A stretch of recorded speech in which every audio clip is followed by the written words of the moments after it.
Hey, my name is Joe. And I'm Mary Beth. And this is the best of Gen X. We are in our 40s. And we're siblings. We'll talk about adulting in a world so different from the one we grew up in. So excuse us while we save a generation. One episode at a time. Let's go.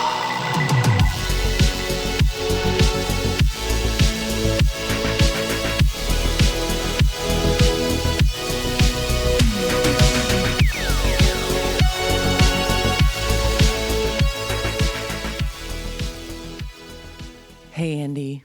Hi, Mary Beth. So good to see you. I love seeing you too. Yes, as we told our listeners 2 episodes ago that we were going to have you on to answer all sorts of questions regarding aging and aches and pains and pelvic health, bladder health, all the things. All the things. You know, I don't know if I've told you this, but the episodes that you have been on with us are among our highest downloaded. Really? Yes. Oh, that makes me happy. Andy, you and I may have a podcast in our future. Oh, that would be fun. Oh, but I have a brother. Oh, yeah. Joe was going to be here originally, but he's out of town once again. So, it's just us girls. It's probably best this way. Yeah, we're going to talk about some probably uncomfortable things at some point. Things that make boys get all cringe.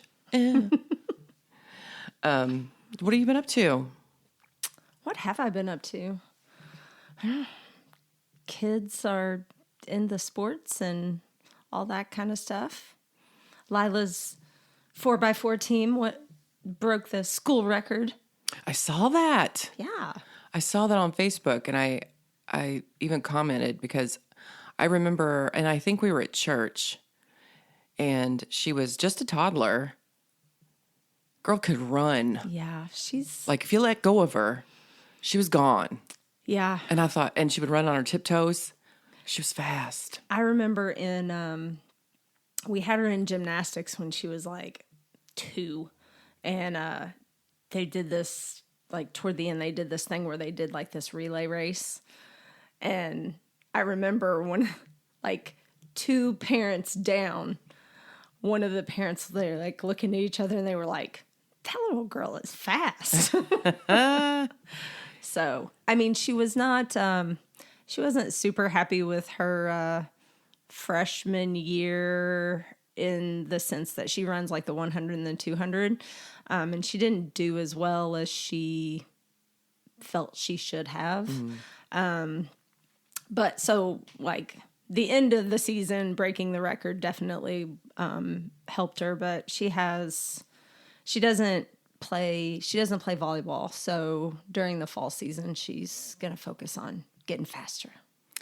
And we'll see what happens. That's pretty exciting. And she has a birthday coming up. She does. Yeah, both of my oldest are young, very young for their classes. So she's only 14. That's how I was. Yeah. And then Jed's been playing 7-on-7. I don't know what that means. 7-on-7 football. So it's basically football without the line, without the big guys, protecting the quarterback. So he did pretty well. They had to cancel. They were supposed to have a tournament. They had to cancel it because of rain and whatnot. But Joe was coaching. Sports is what I've been up to. I am not jealous of your life right now. But she'll be 15. She'll be 15. And then Jet will 2 days later turn 13. Oh my gosh.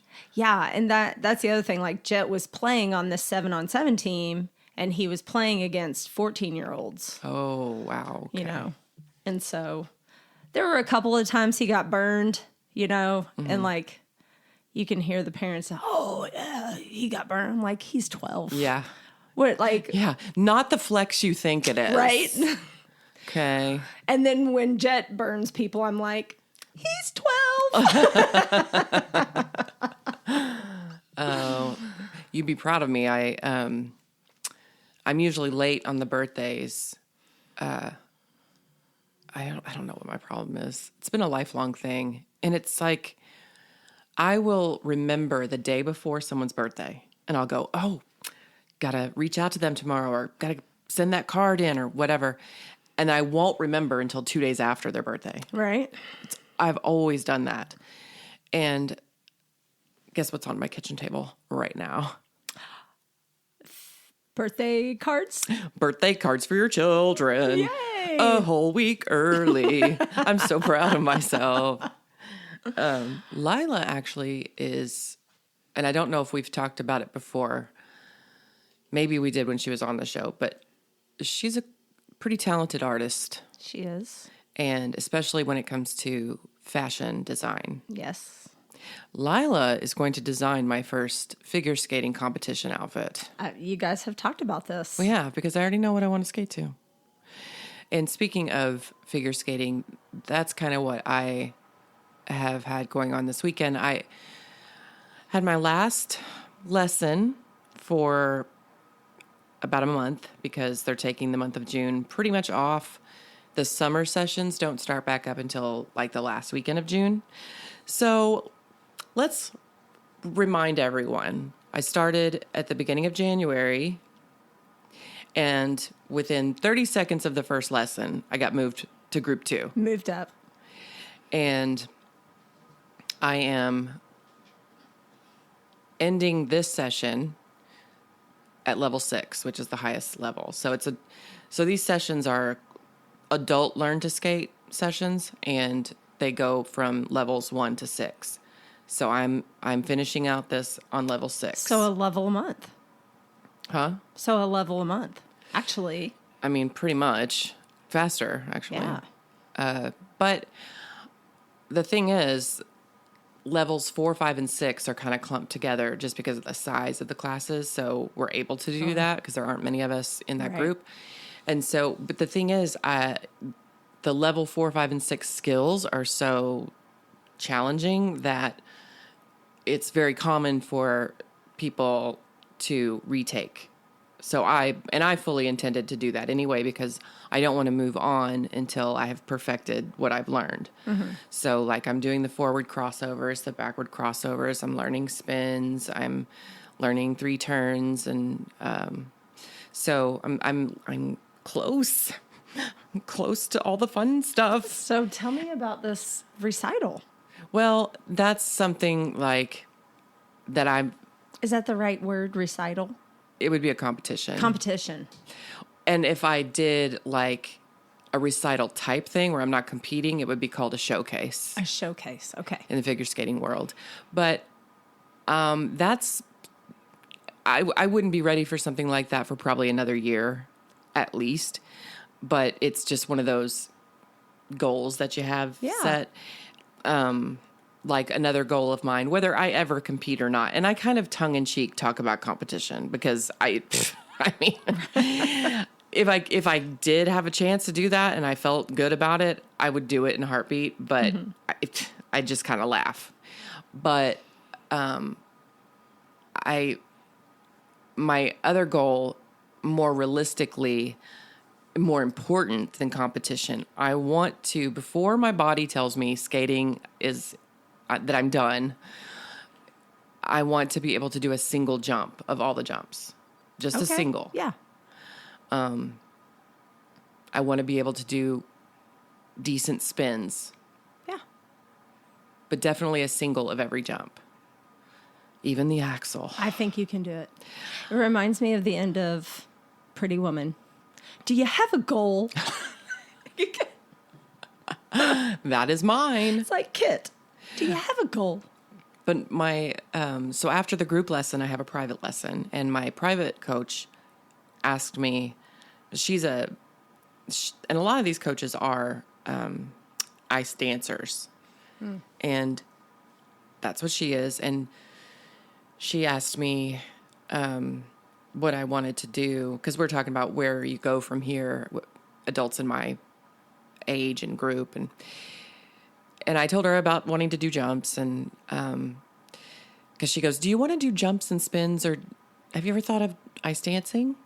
because she taught me a couple fun things for our last lesson, just like artistic arm movements. And of course, I had already practiced those for fun for myself. And so I did it right off the bat. And she was like, have you ever thought of ice dancing? And I was like, well, not really, but I've always loved it. And it looks so beautiful and graceful. And that's with a partner, right? yes. You'd have to do it with a partner. Yeah. Yeah, because when I was watching the Olympics and watching the ice dancing, I'm like, how do they not get their feet tangled up? Exactly. Like, I think I almost watched that more, like watching their feet, like, how in the world It's they incredibly not scary. Get their feet tangled? Yeah, and if you're someone who just sort of watches it just for like light enjoyment and don't know much about it, you know the difference because the ice dancers are very close together, like you said, the whole time. The figure skating pairs, that's when the dudes will throw them up over their head and catch them, or throw them out into the ice to do a jump. Right. And there's none of that in dance. Mm-hmm. There are lifts, but you have to stay, like, I forget what the exact time is, but there is a time limit on how far apart you can be for how long. Right. And so you're doing like tangos and waltz type. And another reason that so I think she noticed that I'm capable of artistry. And of course, we all know I've been a good dancer. Yeah. I think most of my life, a pretty good dancer. I wonder if that would translate on the ice. It's a little scarier, but she just saw me repeat. Like, she just said, do this. And I did it exactly. And she was like, oh, like she didn't expect me to be able to do it. And then there was a move, they're called swing rolls.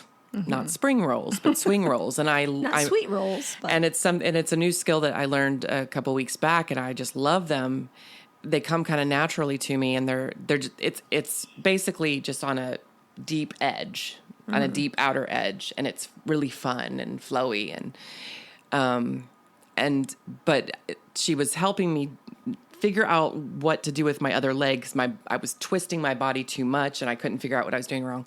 And so she broke it up into a count, and she goes, do it this way. 1, 2, 3, 4, 5, 6. And she did the motion, and boom, it clicked. And she was like, okay, you might want to think about ice dancing because it's all numbered like that. Right. And with the way that you thought of Angel. Huh? And then you thought of Angel. Point your toes. 1, 2, 3, 4, 5, 6, 7, 8. Y'all, we could have an episode just on our traumatic cheerleading experience from high school and our lovely coach, Angel. And her name, the irony is not lost that her name was Angel. But to be fair, wherever she is in the world, she was a damn good coach. She was. The best. Absolutely. The best we had seen at our school at that point, and was the first to get us into competitions. And now my daughter's stepmom is a kick-ass coach and she has made Silver Creek a competition school. So, yes. But we were like what you'd call the groundlings, like we were the pioneers of Silver Creek competition cheer. I go to sometimes when I go to the games now, like they do that CREEK. Let's go Creek. That's right? your cheer. I know. We were doing it, and Lucy was sitting next to me. I said, "You see that cheer right there?" And she's like, "Yeah." I said, "Your mom made that cheer up." Oh my gosh, Andy! Until I heard it come out of your voice, then it clicked. I was like, because I've been to many basketball games, and I've heard that for years.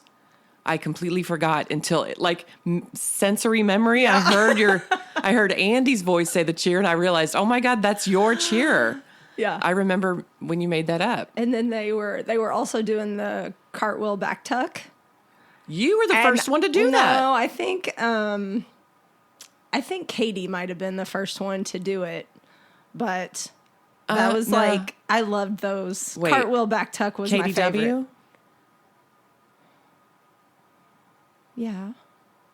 No, because you did it when freshman Katie. But she did not cheer with me. I didn't cheer with her. Right. And you were doing it when we cheered together. I don't remember. I always thought that was her remember. move.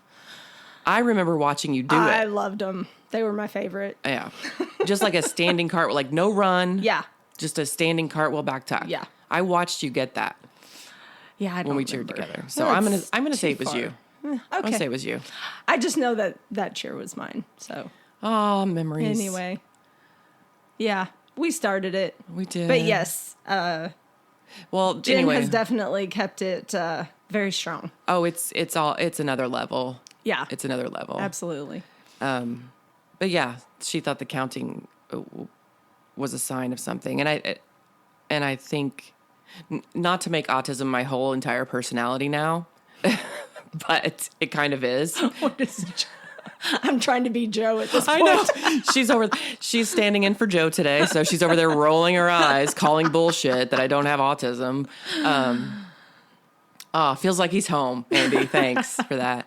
But I'm not kidding. There's something in late diagnosed autism called skill regression. And it's something that I noticed about myself before I even knew that was a thing. So for a couple months, I was experiencing these things, and then I started to see videos about it, and I was like, oh. And so my antenna went up, and it's 100% real. But she will tell me what to do, and she will even show me. And I look at her blankly, and I'm like, what? Mm-hmm. It's just suddenly I have to take things like tiny step by tiny step, which is so foreign to me as a former like ass kicker every day. And so the counting just made so much sense. So I don't know. We'll see. But I have a month to just play around and go ice skating whenever I want and just practice all those things. And then we'll start lessons. Okay. Yay. Well, are you ready to get into this? Sure. All right. We're going to start with some general aging and mobility questions for my girl. Let me get some water. I'm dangerously dehydrated after the week I've had.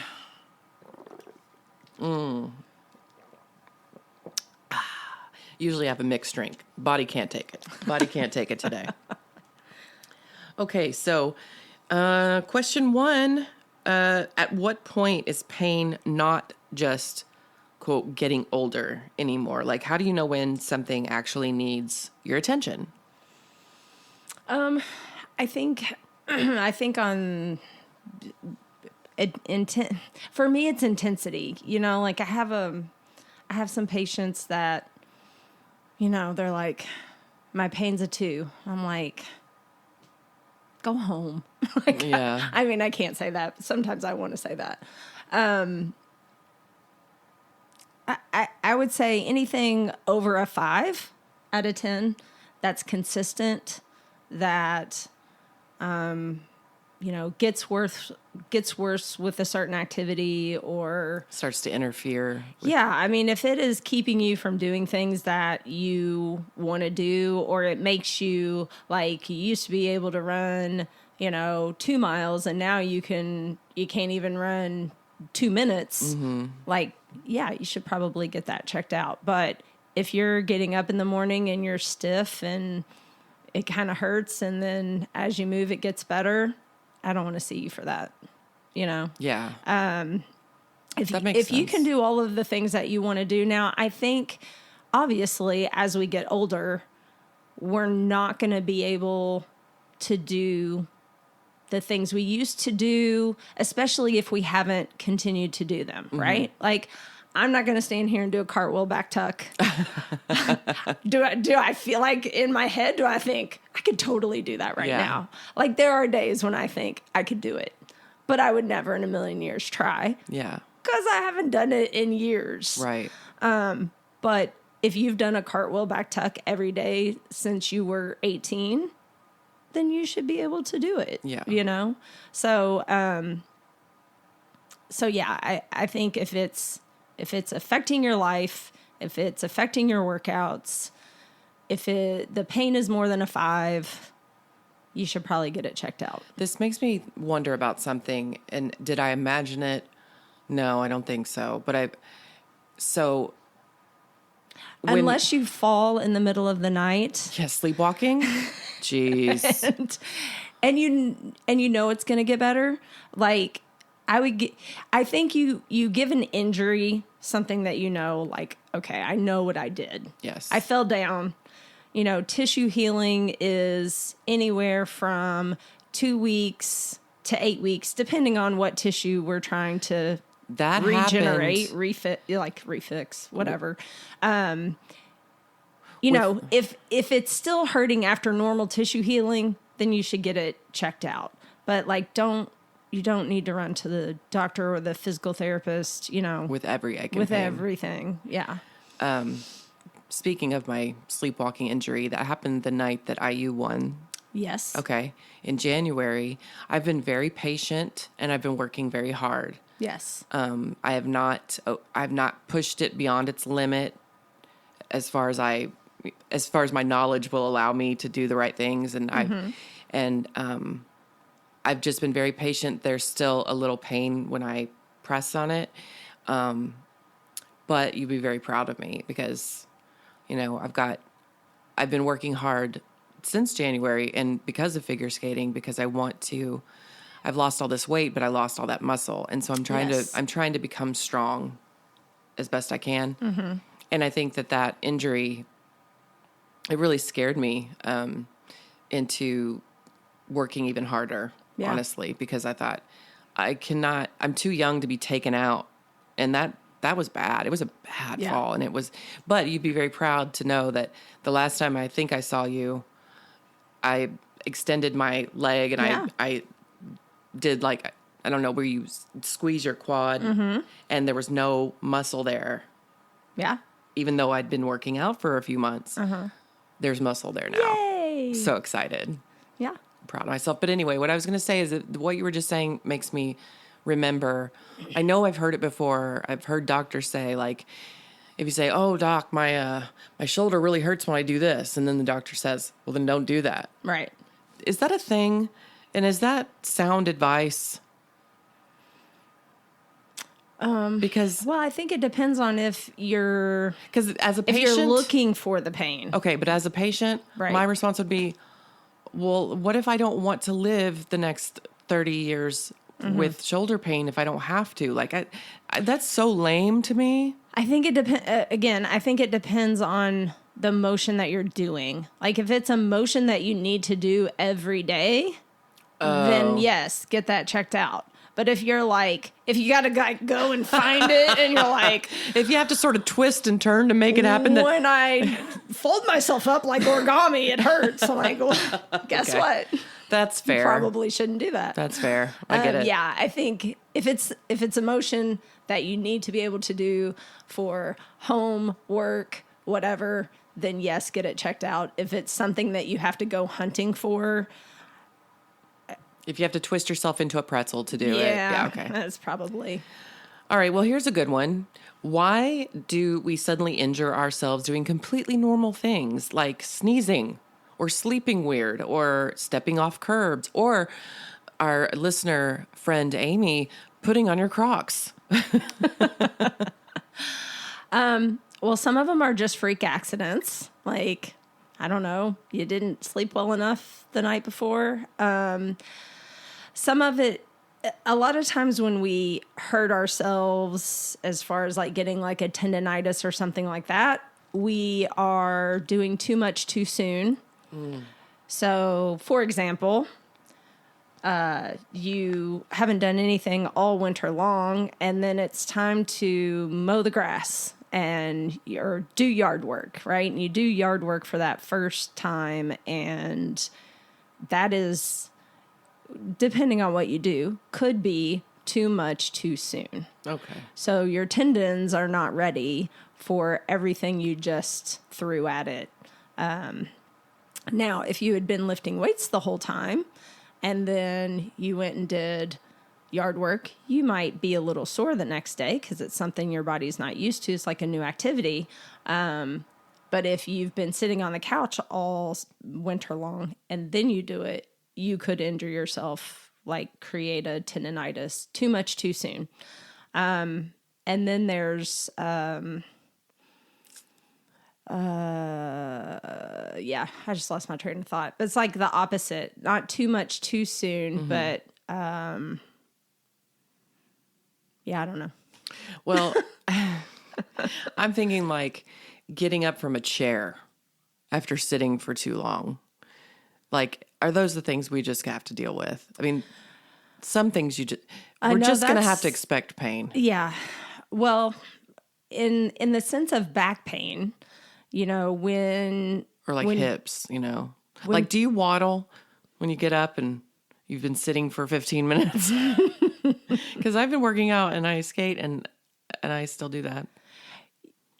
you can get stiff. So you can get stiff sitting and doing things for too long. So yeah, like if I'm bending over and like pulling weeds or I have a strawberry patch. I've been picking strawberries like crazy recently. Yeah, when I get up, I'm like, oh, I can't get all the way straight. Give me a second here. Yeah, I mean, I think that comes with age, and it's not anything to worry about as long as you can work it out. But typically with back pain, people will say, I can't sit for too long. I can't stand for too long. I can't whatever for too long. That typically points me in general, to not being strong enough using the wrong muscles. That makes sense. We tend to use our back muscles when we should be using our abdominal muscles. I want to have a whole series with you. All right. So we've asked this question before. You've answered it. I think I know the answer unless there's a new study or something. What's the single best thing people in midlife can do to stay mobile as they age? I said yoga when you first asked me that.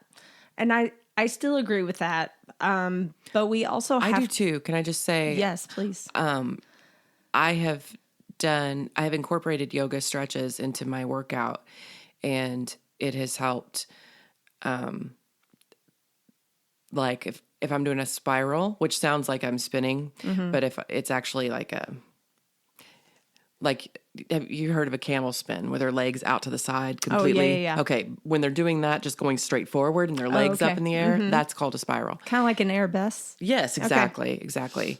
And so, when I first started trying those, I mean, my leg, it could barely, but I've never been a flexible person, and it's a really my stretches have made such a difference in what I'm able to do on the ice. So I'm very happy to report that at least some of the stretches I've been doing have helped my mobility. Yeah, I think yoga is good. I think stretching is good.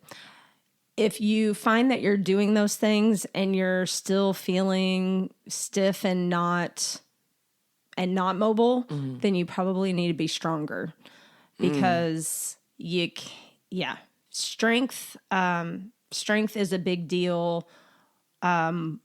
When your complaint is I'm stiff, but you stretch and you don't get the results you're looking for. Yes. Strength is probably your issue. I am learning that. And I think that, well, we have a question that's kind of related. Is it true that women should be weight training? Absolutely. And why do we not hear about this enough ever? Well, I only hear about this in the deep recesses of the internet. This should be common conversation, and it's not. You have to listen to a specialty podcast to be told, hey, women, especially over 40, weights and not little weights. Yes. So tell us about that. Yeah.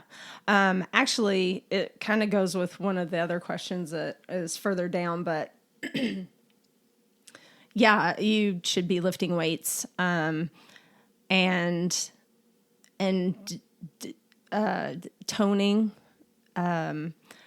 Myself and another PT that I polled with some of these questions, we hate that term, toning, because it's kind of a way to get women to lift weights. Yes. Because they're so afraid they're going to bulk up. Yes. You're not going to bulk up unless you're taking steroids. So you want to be strong. One of my teachers in fellowship, and he runs the PT on Ice podcast and kind of brand. He always used to tell us, and he still says it, is strong people are harder to kill. And so, Ooh. you want to be carrying heavy things. You want to be lifting heavy things. You want to be squatting heavy things. I need to sit with that for a minute. Yeah. Strong people are harder to kill. Damn. He says it all the time. Okay. I just wonder, how do we make it if we're not in that field? How do I make it to all the way to 47 and not hear about the importance of strength training? As a woman, I hear a lot of sculpting or circuit or this or that, but now I'm hearing, no puny 5-pound dumbbells. You need to be really lifting to exhaustion or sets to exhaustion. And I get it more now. Like when I hear it, I don't scoff at it because I've started working out after, years away from it. And so I'm seeing the results of that work. And also because of the goals that I have set for myself with skating, I crave that strength. Like I learned lunges. Right. And I was the only one in the group who couldn't go as low as everyone else because if I went any lower, I told her, I was like, I won't be able to get myself up. Right. And I want to work on my lunges. I need to be able to stand up. Yes. From a lunge without help. Yeah. With my arms just out to my sides. Yeah. So it needs to be heavy weights. Yes. And I had this conversation with the PT that I talked to that doesn't like the word toning. And I told him, I know that I need to lift weights. Not just me. I know lifting weights needs to be part of my workout. I loathe entirely lifting weights. It is so boring. I hate it. I hate being sore the next day. We sat down and had this conversation. I was like, I hate everything about lifting weights. See, I would much rather do that than aerobics. Okay, so I'm the opposite. I said, but I know that I need to do it. I would rather get on the treadmill and run for an hour than lift weights. Yeah. So, speaking of treadmill, yes, that it goes along a little bit with this question too. Is walking enough exercises at our age, or do we need strength training? Absolutely. Sounds like the answer is yes. Yeah. We need. Walking is not enough. Especially if you've, as far as PT is concerned, if you have been to see me because you had an injury or you had a surgery, if Joe had said, well, I'm done with PT, I'm strong enough now, I'm just going to do my walking program, I'd be like, okay, good luck with that. It's not going to work. It's not going to keep you strong, right? But he doesn't do that. He lifts weights, so we don't have to worry about that. But yeah, walking is not enough to keep you strong. Especially as you get older, because as you get older, you lose muscle. But we had this conversation about my workouts because I was like, I know I have to do it, but I hate it. Help me to do it as quickly as possible so I can get it over with, right? And he said, well, when you do legs, you need to do some type of squatting exercise. You need to do some type of lunge exercise, and you need to do something for your hamstrings, right? Like deadlifts or whatever. So you only got to do those three. That's going to hit all the major groups. I'm doing that. Thank you, ChatGPT. Welcome. And then as far as your arms are concerned, you need to do some type of pulling exercise and you need to do some type of pushing exercise. And then you'll get hit all the major points shoulders there. Important? I hate shoulders. Oh, shoulder work is the worst. Push-ups are shoulder. Oh, okay. Yeah. So the only two exercises that I do for arm, I call it arm day. So I'm only lifting weights 2 days a week. I do pull-ups, and that's my pull exercise, and I do push-ups. That's my push exercise. And then I do a plank for as long as I can. And I do cardio in between that. And then on my leg days, I do something for my hamstrings. I do squats, and I do my lunge exercises, either walking lunges or like Bulgarian split squats. And I'm doing, if I can do 10 reps of the exercise, then I increase the weight until I can't. Same. That's what I've been doing. Look at you. I know. I'm so proud of myself. Yes. I've been doing split squats as well, and those are very painful. Yeah. But it's so, for me personally, it's so satisfying to come to like month 3 and have to go back to ChatGPT, who helped me design this skating specific, knee injury specific workout, and say, okay, this has all become a little too easy. Let's ramp it up. And that progress, I haven't seen progress like that because I haven't worked consistently for so long. I used to, but so it's a good feeling. Well, and like the other day, I saw somebody out walking for exercise, and I looked at Joe and I said, well, she's wasting her time, isn't she? Well, because we grew up in a generation where it was all about fat burning, and it was all about cardio, and it was all about movement, like burning calories. Right, but there's nothing wrong with walking. The reason why I said that was because she was walking so slow that I was like, what's the point? Yeah. You know, like if you're going to walk for exercise, I think walking for exercise is great, because on my other days that I'm not doing that, I usually walk on the treadmill and read a book at the same time. Right. But I'm walking like You have to poop, and the bathroom is far away. Yeah, I was thinking more like Oprah Winfrey in The Color Purple, walking through the corn. You know, you told Harpo to beat me. That's how you need to be walking, people. It's gonna rain on your head With a purpose. I mean, if you are not breathing hard and you are not glistening a little bit, then you are wasting your time. I love how my example is walk like you have to poop really bad. Don't squeeze your butt together like that when you're walking, though. No. But yeah, my I God. mean, you know, if you go out and walk and you come home and you're not sweating at all, then you just wasted your however long you did it. You just wasted your time. Good to know. So Good to know. if you're new to it, like, don't go and start trying to lift like what we're talking about.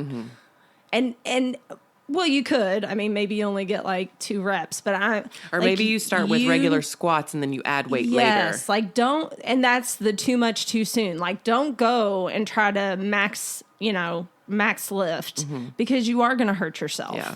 You need to get your body ready.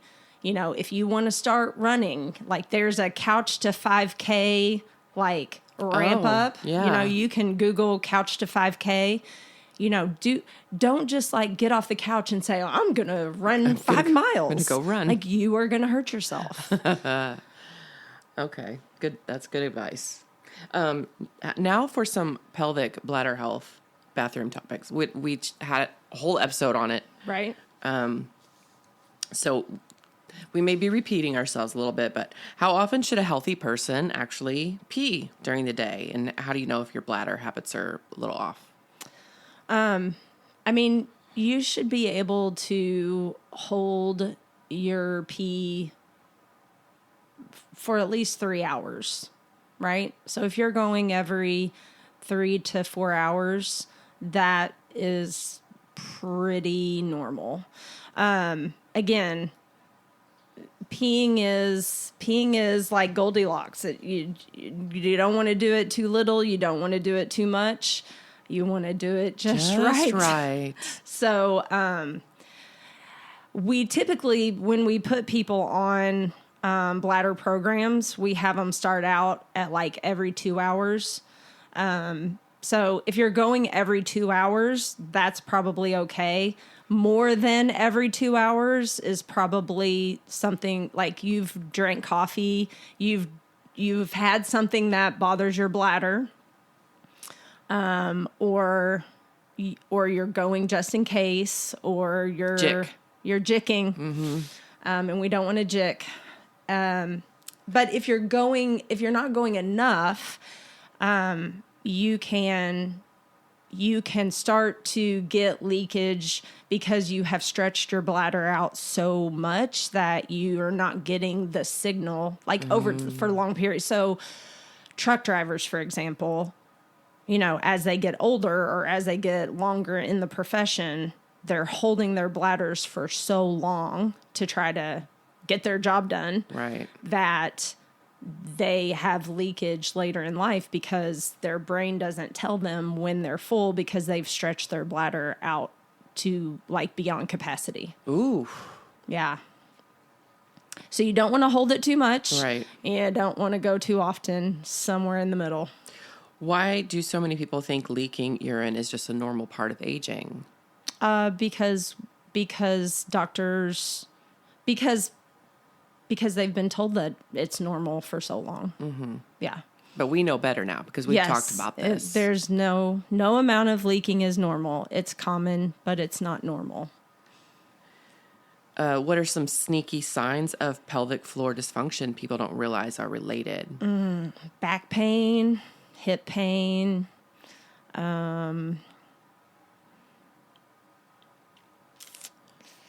let's see, constipation, the frequency and the urgency. I have tons of people come to me and say, well, I only poop every other day or twice a week. But that's normal. I've done that my whole life. And it's like, no, that's not normal. Every day? It should be every day. Now there is a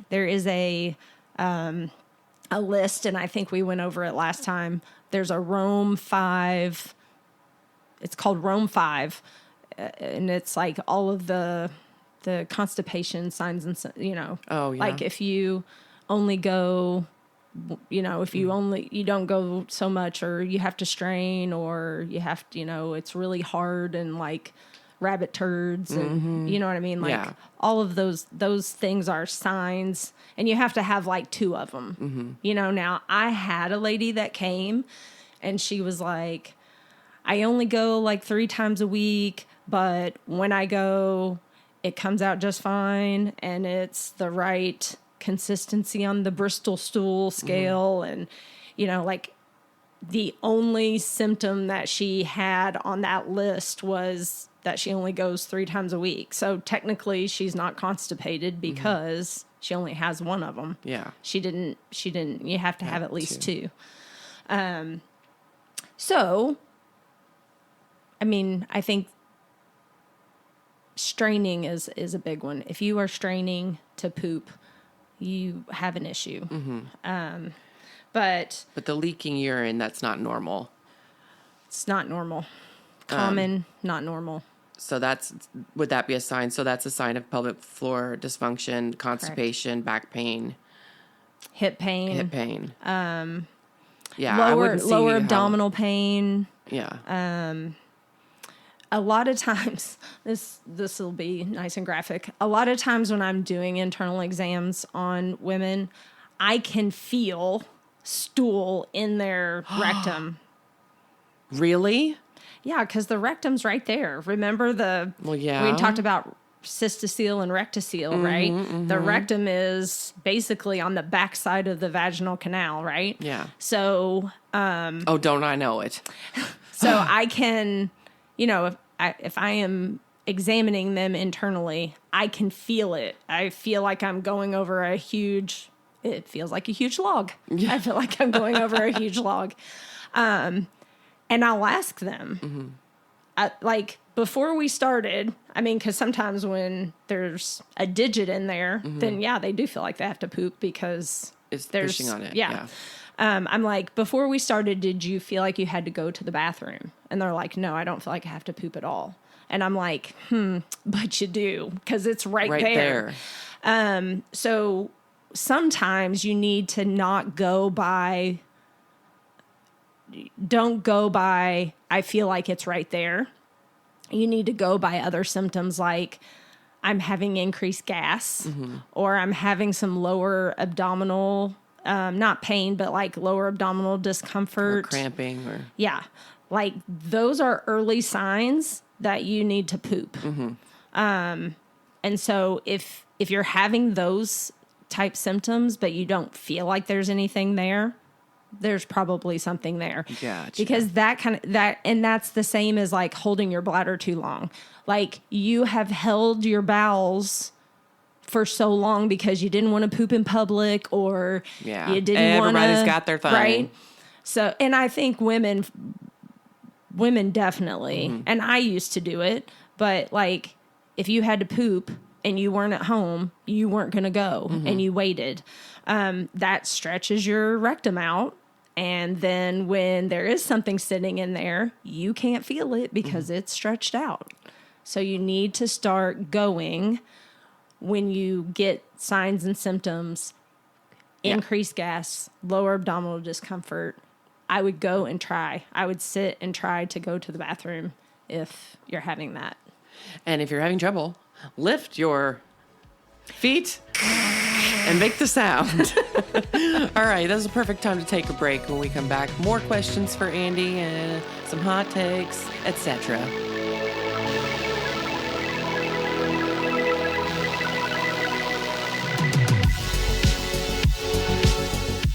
Hey, listeners, do you like judging people as much as we do?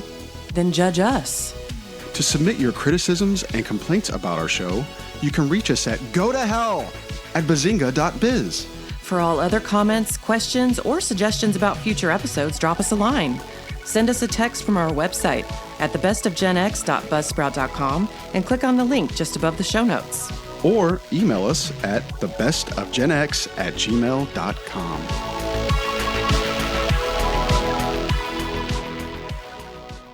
Okay, we are back.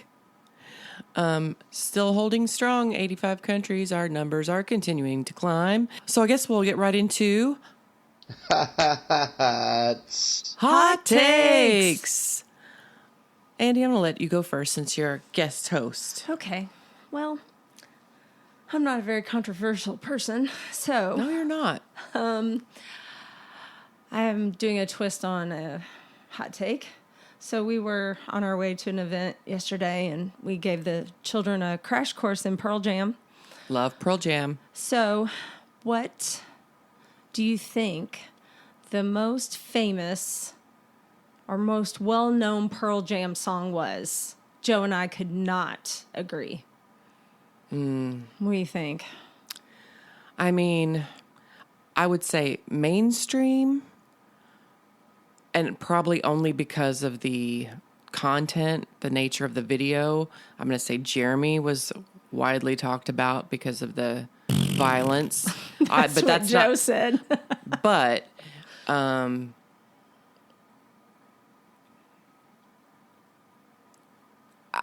it would be a toss-up between three. Even Flow, Yellow Ledbetter, Black. I said Alive. Oh, damn. This is impossible. I know. I did also tell the kids that if they wanted to get on Josh's good side, just talk about Metallica and Pearl Jam. Yep. He'll talk for days. Yes. I'm partial to Better Man just because of past experiences. I remember your Better Man phase. I'm partial to Yellow Ledbetter because that is my maiden name. Yes. And, we listened to that one. We introduced him to Yellow Ledbetter. I think that's the song that plays at the end of 50-50 with Joseph Gordon-Levitt. And when you hear those first chords and you're like, I know that and in song. Friends. Is it in Friends? At the airport. Yes. All right. I believe so. Oh, and that just made me think, if I'm wrong, I'll toss and turn at night. Teresa from our last episode texted me and she was like, "Oh, Irish coffee. It's got whiskey in it." She was like, "Please fix it." I was like, "I can't do anything about it." I was like, welcome to the podcast club where you don't have a fact checker in real time. That's right. I said, but I promise that I will mention it on the next episode. So that was the missing key ingredient to Irish coffee is the whiskey, apparently. So, all right, I have a hot take. I mean, it's controversial to me as a lover of food shows. I don't like food competition shows unless it's like a seasonal. I do like the seasonal baking stuff. I do like that sort of thing. But I don't watch spring baking challenge. I prefer the holiday, like Christmas. But and Jesse Palmer, the Canadian football player with the really tight suits. I love me some Jesse Palmer. Yeah, he's a cutie. I met him in person. Well, I didn't meet him. I saw him in person one time. I could have met him, but I didn't want to be a fangirl. Yeah. When Joe's cousin won the Super Bowl. That's Chris Canty, everyone. Yes, Chris Canty. When he won the Super Bowl, we went to a party afterwards, and Jesse Palmer was sitting on a stool, like from me to the TV right there. And he had like two girls around him. But I was like, there's Jesse Palmer. Yeah. You just made me think of another hot take. Oh, gosh. I may have to do two. Do two. Okay. Well, the first one that you just made me think of, I said this to Josh the other day. Or no, I was talking to my dad. We were in the hotel lobby. Oops. Yes, I traveled over the weekend. It's not my story to tell. Forget while I was there. Anyway, I was there in a hotel with my dad, and the TV was on while we were eating breakfast, and it was ESPN, and he was like, man, anymore, these shows, it's nothing but a bunch of people yelling at each other, and you can't hear over them and all this kind of stuff. I said, actually, I've noticed that ESPN is basically a whole lot of women, like the last 20 years, the surge of hot, sexy women talking about sports. I consider myself a feminist. Get out. What are you doing there? I'll tell you what they're doing there. They got their degree in the telecommunications, and they put on their tight skirts and their high heels, and they get up there and talk about football. What they're really doing is putting themselves into the environment, into that sort of biosphere to meet a wealthy athlete and retire. That's why they're there. Mystery solved, everyone. This is why we have a surge of really sexy, hot commentators about football and baseball from these girls. They're there to meet their cash cow and retire. And live there, and then sign their Housewives of Atlanta or Housewives of... Now, wait, are we talking about the ones that are like on the talk shows, or are we talking about the ones that are like on the sideline interviewing? Either one. It looks like the criteria is the same. You must be hot. The only thing with me... Must be hot. The only thing with the ones that are on the talk shows is that most of the guys that are on those shows are already married. Oh, no. It's just to be in that realm. Okay, so I see what you're the saying. athletes watch, all the people involved watch. They're all plugged in. Yeah. So you're plugging into an entire network of wealthy athletes all across the country, right? So, I got you. So if you're on an ESPN show with a panel of dudes, it's not the dudes I'm thinking of that they're after. They're thinking of the dudes watching and the dudes playing, and you're plugged into that. So I think that's why you're there, ladies. Don't be ashamed of it. Don't be ashamed of it. In fact, let's make a thing. Let's have send-off parties. She found her football star. We're saying goodbye in early retirement. She's only 27. Happy retirement. See you on Housewives of Atlanta 3 weeks from now. And your luxury goods. Fine luxury goods. But I guess that's good for a hot take. I'll leave it at that. I was going to talk about food. I messed up your food one.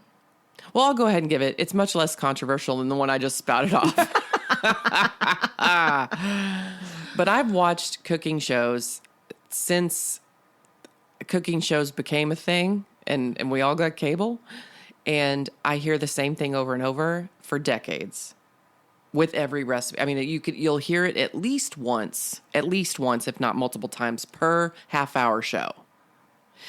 Okay, and they're putting in their ingredients. You got tomatoes and some avocado or just whatever you have on hand. Now, you tell me. I thought you were going to say not enough salt. Nope. No. I bet Joe notices the same thing.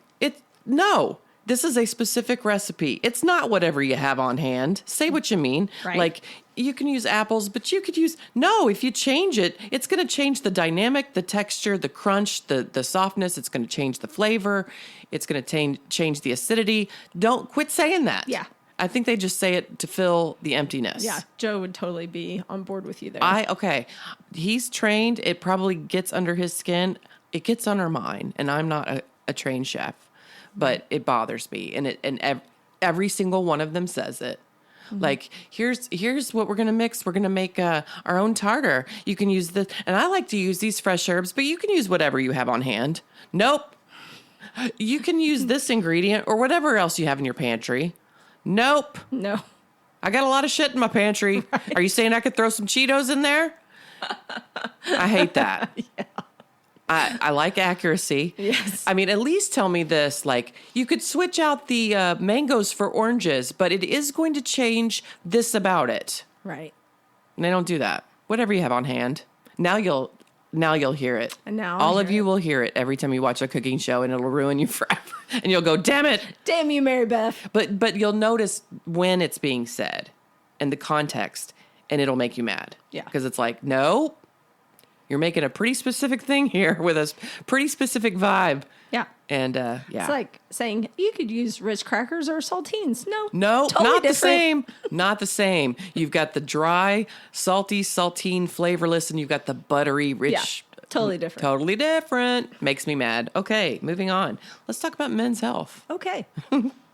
How do men know when prostate issues are normal aging versus something they should actually get checked out? Well, like we discussed in the last one, you need to have a PSA every year. PSA.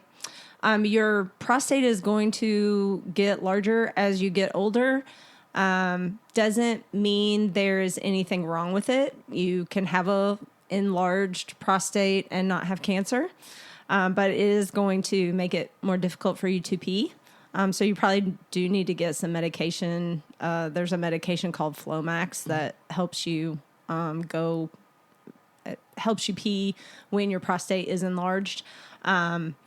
But an enlarged prostate also has an increased risk for cancer. So you need to be getting your PSA. If you're not, you're wrong. Right. And it bears repeating. The stat that you gave during our last episode about this was so shocking to me because I have always heard those with prostate cancer, it's like a death sentence. And you said it's 90%. Yes. Treatable. Yes. And so that shocked the hell out of me. And it goes to our next question. Why are men so weirdly reluctant to talk about their pelvic health? And I think that's why so many men die unnecessarily from prostate cancer. Something else about the prostate, just go back to the other question real quick. If you're younger and you don't have an enlarged prostate, you could get something called prostatitis, which is just an inflammation of the prostate. Sometimes the inflammation is from infection. You need to go to so if you're having pain in your perineal area, men, basically the skin between, I'm not going to use... Don't use the word. I'm not going to use anatomical words. The skin, the area between your sac and your anus, if you're having pain there, you need to find out why. If you're having pain in your testicles, you need to find out why.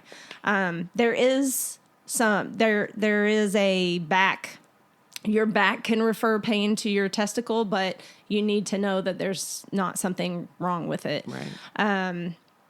So yeah, if you're younger and you're having pain, you need to find out because there probably is something going on. But if you're older, like in our generation, is probably just getting larger and you need to have your PSA every time. But I think that men are afraid to talk about it because it's not masculine. Right. Just like they're afraid to talk about their feelings. Yes. It's not. I think they see it as a sign of, I don't know if failure is the right word, but Weakness, yes. Vulnerability. I also think that they're afraid of the answer. Yeah. I think that they're afraid that maybe they will have to have surgery and lose a testicle or lose their ability to get an erection or, you know what I mean? All the things. Yeah, I think they're more afraid of the answer. Yeah. And so they just act like it doesn't exist. Yeah. Just like in relationships. As long as we don't talk about it, the problem isn't It's real. not there. It's like little kids that like are playing hide and seek for the first time and they like cover their eyes and they're like, you can't see me. But also I think that there's probably a little bit of what happens to women where we say this is something that's going on and we kind of get brushed off. Mm-hmm, yes. And I think women are a little more persistent. And I think when men get brushed off, they're just like, okay, well, the doctor wasn't worried about it, so I'm not. Head exploding right now. Men are notorious for that. Like, when you talk to your husband, are you not interrogating, trying to get more facts? And they're like, I didn't ask. Right? I don't know. I didn't ask. Yeah. Like, no follow-up? I don't remember the exact conversation, Andy. Oh, yeah. How many times do I hear that? Or they don't ask follow-up questions. Like, it blows me away. Yeah. Okay, what about women's health? What are some symptoms women blame on stress or aging that might actually be hormonal? Not sleeping, brain fog, constipation, frequent urination can be a hormonal issue. Mm-hmm. Not being able to hold it can be a hormonal issue because if you're not getting enough, like estrogen keeps all of that fragile tissue down there supple and normal and elastic. And if you don't have hormone, estrogen specifically, then it gets dried up. And you can actually your labia can disappear. What? I have examined older women that literally have lost their labia minora.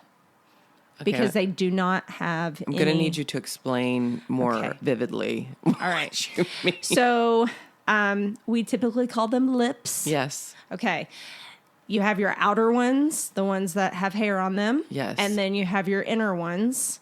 Okay. So your inner ones are minora. Your outer ones are majora. Okay. It's all coming back to me, health class. Yes. But the lack of estrogen will cause that tissue to atrophy to the point where they disappear.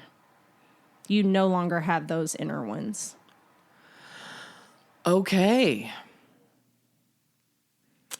So that can lead to more infection and things like that and pain and itchiness and absolutely you're dry down there because you don't have enough estrogen in your body. I need to get myself on hormones right away. What's one thing women in perimenopause or menopause really need to stop apologizing for? I'll tell you one thing. I would like to stop apologizing for being hot all the time. I mean, everything. I mean, there's a guy on, I've, going through reels and stuff. I think his thing that you can follow is called She's Not Crazy. Mm. And he mansplains like how drastically our bodies change. Like one of them was about how drastically our bodies change and our hormonal chemistry, our chemical makeup changes just during our cycle, right? Mm-hmm. So like, yes, we have mood swings because the change in our hormones is like, I mean, the numbers he gives are just crazy. And he's like, basically a man would have to age like 50 years to go through the change in chemistry that we have in 28 days. That's incredible. Yeah, he explains it really well. I sent both of them to Joe. It's like, this is why you hate me sometimes. This needs to be common knowledge. Yes. And then he talks about perimenopause and how how just craziness is happening in our body. You feel like a different person. Yes. Yeah. And you don't recognize yourself. And you are a different person. Chemically, you are a different person. Oh. And it's again terrible. Another topic that we need to explore deeper. Okay. Lifestyle questions, recovery, prevention. So what's more important in midlife? Stretching, strengthening, or recovery? Strength. I feel like we kind of answered that. Strength. Strong people are harder to kill. Strong people are harder to kill. That's all you have to remember. Okay. What's one health trend or piece of wellness advice you wish people would stop believing? I polled other PTs on this one too. Exercise. Exercise will hurt you. Like exercise is bad for your joints. Running is bad for your knees. Like that. Oh. Shit's not true. Oh. I didn't know that. Yeah. Like, I don't know. Like, I have total knee patients that come in and they're like, yeah, I used to run marathons. I wore my knees out. And I'm like, no, you didn't. You didn't. Running probably caused you to have lots of, like, moving your joints creates more joint juice. Yeah. I was just thinking something like that. Well, it's kind of like a car. If your car sits in the garage more than you drive it, something about the fuel vapors can harden up. Right, yes. Why do I know this? Because I just had to pay hundreds of dollars because I don't drive that much. And my car, my check engine light came on and he explained it to me and I said, no one has ever. He was like, I would take a car that's been driven many more miles than a low mileage car for that reason. So it's kind of like your body. Yeah, you remember when you were little and it was time for bathing suit season again and you put on your favorite bathing suit and the elastic had dry rotted? Yes. Because you hadn't worn it?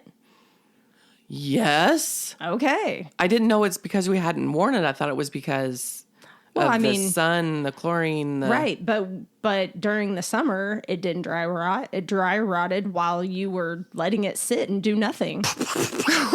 Head exploding. Yeah. Wow. Okay. So, yeah, he was the person that told me that he wore his knees out running was probably fine while he was running. Yeah. And then he stopped running. There you go. And then his knees got bad. Joint juice. Had nothing to do with when he was running. Had he continued running, I bet he would have been just fine. I'm not saying he had to continue to run marathons, but if he had continued to run a little bit. We're going to, patent pending, everyone, joint juice. We're going to create a supplement called joint juice. Yes. Hyaluronic acid is what the word I'm Is that what of. it is? I mean, yes, hyaluronic acid is the fluid that is inside of your joint capsules that makes the cartilage. Never heard that. I hear it all the time in hair and skincare commercials. Yeah. We're being lied to about everything. What's wait. Oh. What was the other one? Lifting will hurt your back. You know. Right. Like lifting heavy. I shouldn't lift because I'm going to get bulk up and look like a man. Right. And another one is losing weight. I have a lot of people that come in for back pain and they say, well, I know if I just lose weight, I'd probably, my back pain would go away. And I'm like, no, I thought that too. There are plenty of skinny people with back pain. Like, I thought that too. If you're just because you're overweight doesn't mean you have back pain. They cannot, there is no research correlating back pain with weight. Now, if you lose weight, will you overall feel better? Yeah. Yes. The only pain that they can correlate with weight is hip pain and knee pain because those joints are load bearing. Yes, they're load bearing. Your back is load bearing, but again, not the same way. Plenty of skinny people that have back pain. So losing weight will probably not make your back pain go away. Okay. Wow. Okay. What's something people in their 40s and 50s should start doing now that their future selves will thank them for? Lifting weights. I feel like we just need to have a whole episode on strength training. Yeah. And the importance of it. You need to be stronger. Yoga and strength training. Yeah. All right. We are going to close out this episode with a bonus lightning round of questions for you. Okay. Is this like one word answers? Since you're so brilliant, I don't want to put limitations. Okay. on you.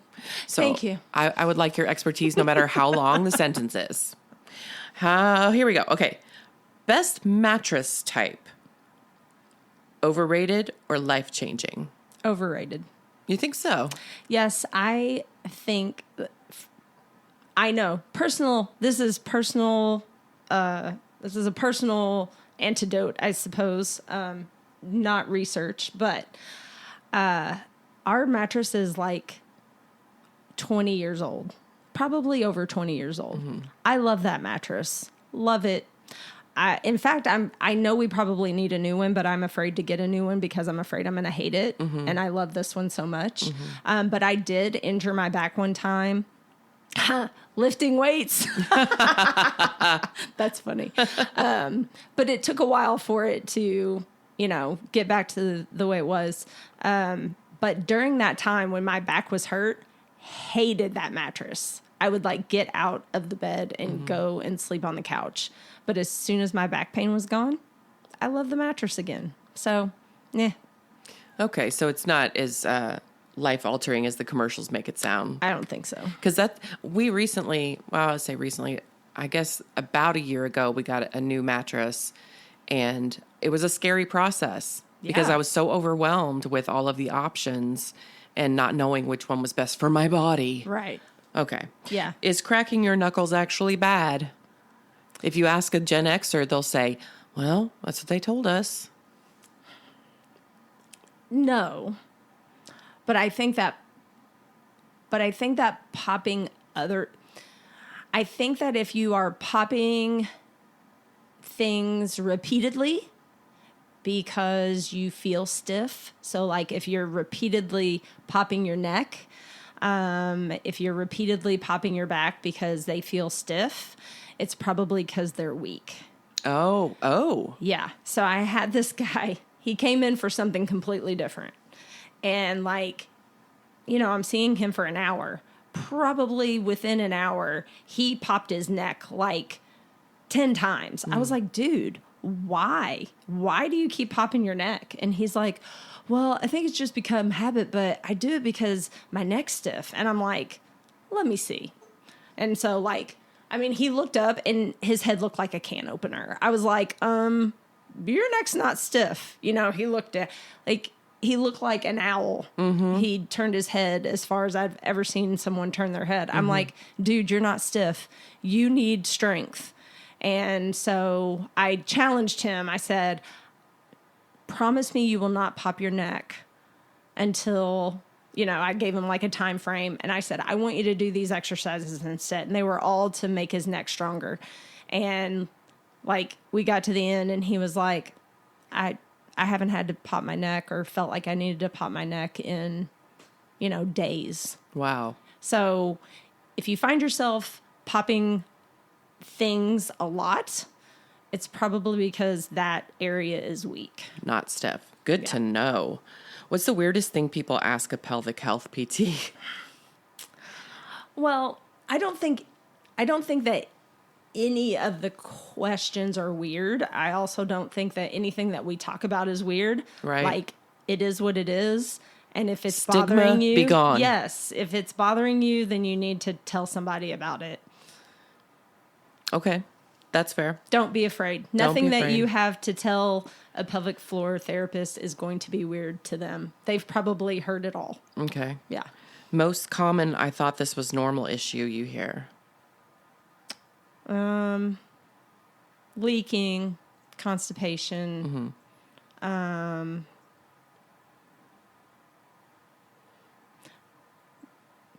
Those are pretty much and popping people always popping stuff and they're like, well, I've always had to do that, and it's and usually, for me, I do that sometimes, but it feels like there's a stiffness that needs to be released. Mm-hmm. And if that is because popping for that is good. Mm-hmm. But it should remain that way, right? So if you're popping something every now and then, or if you feel really stiff and somebody pops it and it feels better, and then you don't feel like you have to pop it for months, okay, great. You you did what popping is meant to do. But if you're doing it every 5 minutes, it's not going to make it better. You got to do something else. I'm going to throw a wrench in these questions because this is making me think of something. The workouts that I'm doing now, certain rotations, and I'm feeling a deep internal pop when I'm like doing hip circles and things like that. How important do we all need to be rushing to a chiropractor every so often to get realigned? Like you have to get your tires aligned? Well, I don't believe in the whole alignment thing. You don't? No. Because I feel like something is like if I'm feeling a big pop that never used to happen, I've wondered about just, do I need to go have my body, just my spine aligned, something stretched or maybe stretched? Yeah. I mean, I think, and because my the place we go to once a month to get a massage, yes, they offer stretching now. Yes. Well, I think that's great. I don't dislike chiropractors. I like chiropractors. I like what they can do. My fellowship training is in manual therapy, so I can also do the popping that chiropractors do. I don't believe in the alignment thing in the sense that people will come in and say, I went to my chiropractor and he told me my hips are out of alignment and he told me that he blah, blah, blah. You know, I don't like that they take x-rays and they like show you and they like point and say, look, see how this doesn't line up and see how this doesn't line up. And then they pop you, but they don't take a repeat x-ray to show you that it's all back in alignment because it's not. It's going to look exactly the same way. You know? They are, the popping is a quick stretch to the tissues that hold the joints together. And that quick stretch causes a down regulation in the brain that calms. Basically, like if I am popping somewhere around your L1 vertebrae, Yeah. everything below that should kind of have like a calming effect. Okay. The muscles will relax. It's kind of like a Control-Alt-Delete for the system. Nice. So then you should strengthen after that, right? Because your motor patterns are not doing what they should before because you're feeling tight. We manipulate you. Things pop. You're like, oh, that feels so much better. I want you immediately strengthening because now your muscles are working the way they should, and we want to strengthen them in that way, not in the way they were before that. Oh, that makes sense. But most chiropractors don't. All they're doing is popping and saying, oh, see you in a week. Right. Because you're going to need it again in a week. Yeah. Yeah.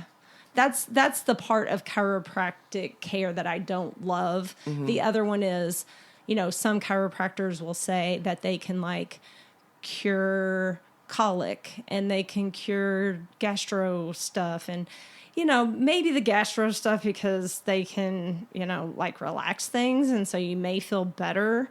But there is zero, and they did a huge study in the UK because in the UK, they pay for your health care. They did a huge study on what chiropractic care could and couldn't do. Chiropractic care is good for neck pain and back pain. Everything else, meh. Okay. Good to know. How about this? One exercise almost everybody should probably be doing. I say a plank. And that's because it pretty much hits everything. Really? Yeah. So I thought plank was just abs, core. Like, well, your whole body should be tight. So when you're in a plank, you're propping up on your shoulders. So your shoulders are basically doing all of the muscles in the shoulders are doing an isometric contraction. Activated. Yes. And then you're holding your belly in. And then you should be squeezing your butt and your legs as hard as you can. Oh. And then I told you previously I've been doing once a week. I hold a plank as long as I can. My longest plank is 3 minutes. Damn. It sucks. No, they're It's terrible. Now, I can't do it every time. Like, I'm consistent. I can consistently hold it for 2 minutes. Sometimes I get 2:11. Sometimes I get 2:20. Depends on how well I slept the night before. But planks. my longest one has been 3 minutes. And I am like, I'm breathing hard. I'm like, your heart rate will, I mean, it's almost like a little bit of cardio too, because literally every muscle in your body is working. Wow, I didn't know that about a plank. If you do nothing else, do a plank. I recently, well, since I ramped up my workout, it included bear planks, which I had never heard of before. Yeah. Those are hard. Those are very difficult. If you've never heard of it, go look up a bear plank. Yes. And try it yourself. Yeah. Oof. All right. We'll end with this.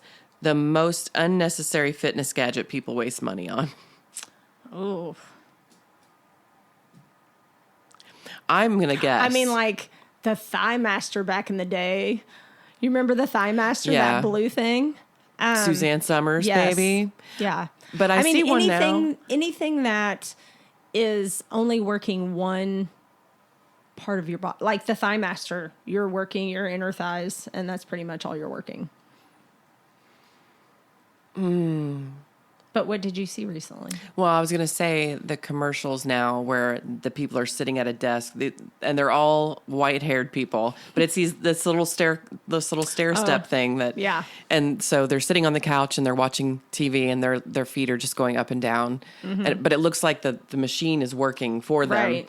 And so I would say probably something like that. Yeah. I mean, that might be good for someone who has really poor circulation, right? Just to kind of get things moving. But for a very well able-bodied person, yeah, that would be completely worthless. But yeah, I mean, nothing, anything. I would say a things you should be getting are things like treadmills and jump ropes and kettlebells. Kettlebells is probably one thing that you can get that you can do cardio with kettlebell. You can lift heavy things with kettlebell. You know, kettlebells are very multifunctional pieces of equipment.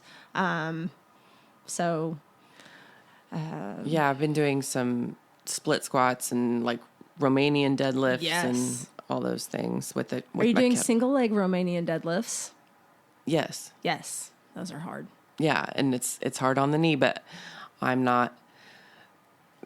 This workout is designed to not flare it up. And so it tells me how deep to go. And then, you know, so because I don't feel like I'm doing myself any favors if I'm constantly recovering. Yeah. You know, but I'm seeing slow progress. I've been very patient and I'm seeing the work. Yeah. I'm doing the work. Yeah. I mean, I will say one thing that I've noticed recently with the GLP-1 kind of trend is that people are losing weight and they're feeling better. And I love that. But you're also losing muscle. Yes. So you must not just take it and do nothing else. Right. You must take it and drink lots of water and take your vitamins and make sure you're getting enough protein and lift weights. Yeah, my doctor was telling me the whole time, protein, but you cannot. I have such a hard time with meat, and I would do the shakes, but it was hard. But I'm, you know, I suffer the consequences, you know? Yes. And so that's why I made a commitment to myself to, yeah. you know. However you have to get it. I'm getting my ass back.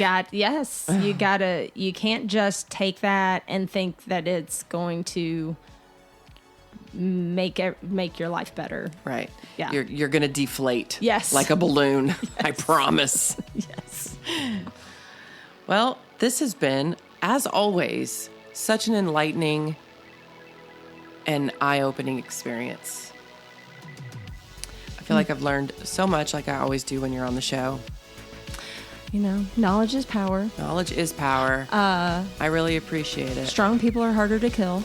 That's That was going to be my closing. And you would never go a whole day without brushing your teeth. So you should never go a whole day without doing some type of physical activity. You have to figure out how to fit it into your life. We will. Okay. We will, Andi. By God, we Do it will. for me. All right. Well, thank you so much for listening to another piece of the Gen X experience worth saving. Find a way to move today. You've been told. It's now been immortalized into the annals of history. If you like what you heard, subscribe to the Best of Gen X wherever you get your podcast so you never miss an episode. Andi, always a pleasure. Duh.